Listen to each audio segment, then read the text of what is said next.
Well, my name is Professor Ravinder Rena. I am a professor of economics and finance from Northwest University Business School, Mahikeng campus.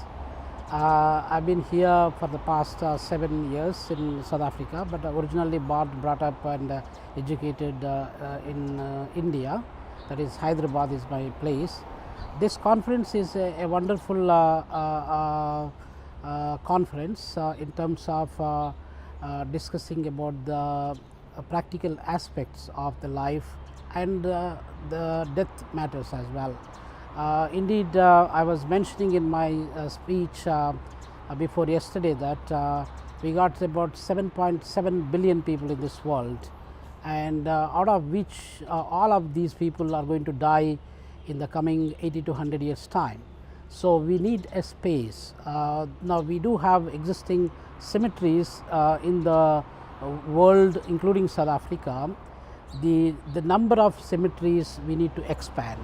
So, when we begin to expand the cemeteries, and we will have a lack of space, that is the obvious. It is just like economics demand supply principle. So, when we have the limited space, because the land is fixed with about plus minus 500 million square kilometers land area, and that can be finished because the population is growing very fast. And if you look at the population figures in 2000 years ago, it was only 250 millions we had, and thereafter the first billion started about 1804, the second billion was 1927, and the third billion is about 1960. Now we are today about 7.7 billions. So, this will in the another coming 50 years time or 100 years time or 500 years time, it will also multiply accordingly. So, as a result of this scenario, then we will have a limited space. So, I do suggest to have the crematorium where we Hindus including myself, we believe in crematorium. So, Hindus are practicing crematorium for thousands and thousands of years.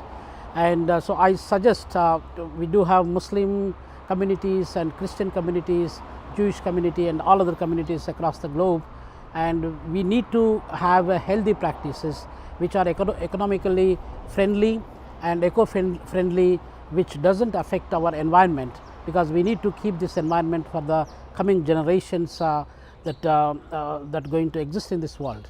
So, I applaud the conference organizers, Mr. Pepe Das and his executive committee members, and Nisha Sarpal, all of them, they have done a wonderful job and organizing this great conference in Durban city. And so, it is also a good opportunity to meet various stakeholders, various facilitators and speakers that come from different parts of not only South Africa, but also rest of the world. So, that is a wonderful opportunity. And so, meeting people who work for the cemeteries, who work for the crematoriums, and who really have a practical experience, that really opened up my mind. And I will try to do further research and encourage some of my masters and PhD students who can try to do research on this area, the economic aspects of the cemeteries as well as the crematorium. For example, if you look at the crematorium in Indian side, India has probably about plus minus 7 million deaths per annum, and that is a lot of that is a huge number.